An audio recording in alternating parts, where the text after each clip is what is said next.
অমর ২১শে জুলাই শহীদ স্মরণে ধর্মতলায় চলো ডাক দিয়েছেন জননেত্রী মমতা বন্দ্যোপাধ্যায়। তারই প্রস্তুতি সভা শুরু হয়েছে বিধায়ক বীণা মণ্ডলের আহ্বানে স্বরূপনগরের মালঙ্গপাড়া হাই স্কুল চত্বরে। এই সময় কর্মী সমর্থকদের ঢল নামে মালঙ্গপাড়া হাই স্কুল চত্বরে। যে ছবি দেখছেন আপনারা আজকের স্বরূপনগর পত্রিকার অনলাইনে। আমাদের সাথে থাকুন, দেখতে থাকুন।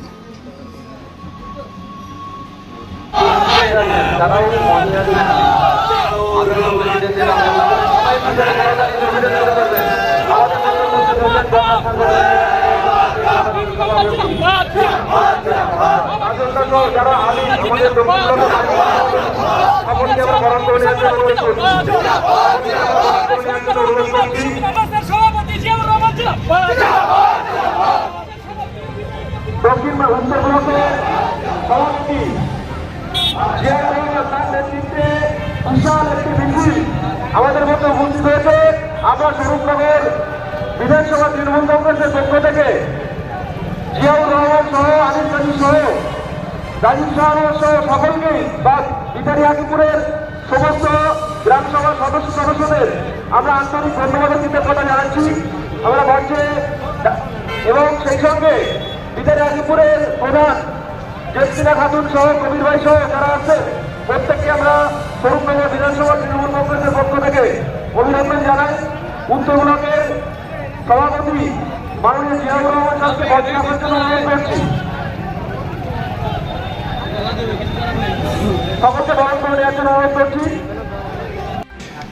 স্বরূপনগরের বিধায়ক শ্রীমতী বীণা মণ্ডলের আহ্বানে সাড়া দিয়ে এই প্রস্তুতি সভায় বক্তব্য রাখতে গিয়ে কি বললেন যুব নেতৃত্ব শুভম পাল, শোনাবো আপনাদের।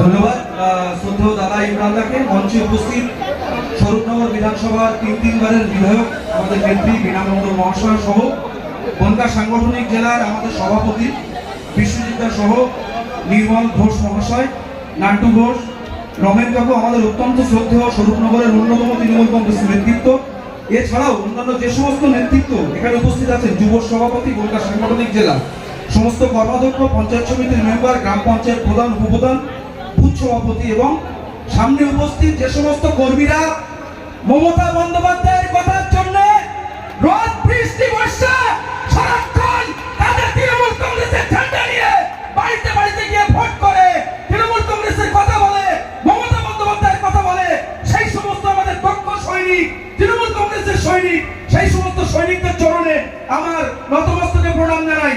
জানি আগামী 21শে জুলাই সম্পর্কে আমরা প্রত্যেকে জানি।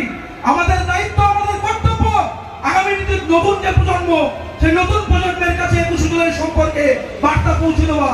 আমরা দেখেছিলাম নো আইডেন্টিটি নো ভোট, এই দাবিতে আমাদের নেত্রী, তৎকালীন কংগ্রেসের নেত্রী মমতা বন্দ্যোপাধ্যায় তিনি মহাকরণ অভিযানে ডাক দিয়েছিলেন।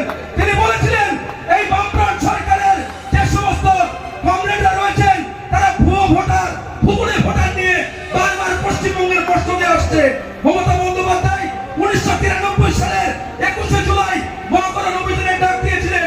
আমরা দেখেছিলাম 21শে জুলাইয়ের দিন ওই ধর্মতলার রাজপথে তৎকালীন কংগ্রেসের সৈনিকদেরকে একেবারে এই সিপিএম এর হারমাত বাহিনীরা, সিপিএম এর পুলিশ বাহিনীরা, কমরেড জ্যোতি বসু বুদ্ধদেব ভট্টাচার্যের নির্দেশে একেবারে নির্বিচারে হত্যা করে 13 জন আমাদের সৈনিকদেরকে একেবারে রাস্তার উপরে তাদের নিথর দেওয়াটা করেছিল।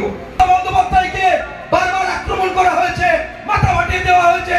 আমরা জানি, আমরা সেই নেত্রীর আদর্শ দল করি যে নেত্রীর শরীরের 16খানা হাড় ভাঙা, শুধুমাত্র বাংলার মানুষের কথা বলার জন্য, প্রতিবাদ করার জন্য আমরা সেই নেত্রীর আদর্শ দল করি। মমতা বন্দ্যোপাধ্যায়কে তারা রুখতে পারেননি।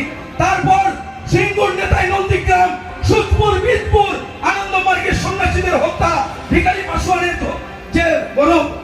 পাসওয়ানের যে ধর্ষণ, তার বিরুদ্ধে মমতা বন্দ্যোপাধ্যায় লড়াই করেছেন। তারপর আমরা দেখেছি 2011 সালে মমতা বন্দ্যোপাধ্যায় বাংলার আপামর জনগণের সমস্ত আশীর্বাদ নিয়ে ক্ষমতায় এসেছেন। এখনো লড়াই কিন্তু শেষ হয়ে যায়নি। এই 21শে জুলাই আমাদের কাছে শপথ নেওয়ার দিন। 21শে জুলাই আমাদের কাছে আগামীতে দিক নির্দেশিকা আমাদের নেত্রী মমতা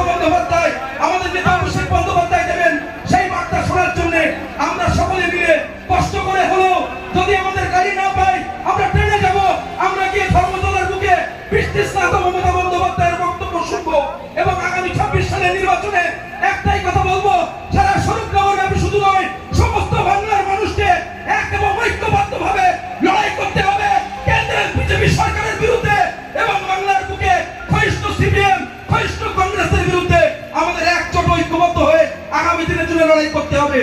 এবং আজকের এই জনসভা আজকে প্রমাণ করছে